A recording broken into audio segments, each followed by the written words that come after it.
In this video, we are going to learn drilling down effect in PivotTable. What is this drilling down effect and how it can help us? Let's check it out.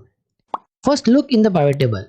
What we can see is that sum of sales, average of sales, count of sales, average of sales percentage of April month is more than that of any other month over here.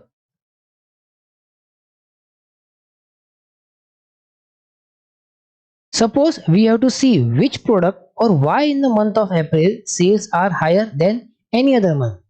We can see full detail of April month. Just we have to do double click on any cell of the April month in the pivot table like this.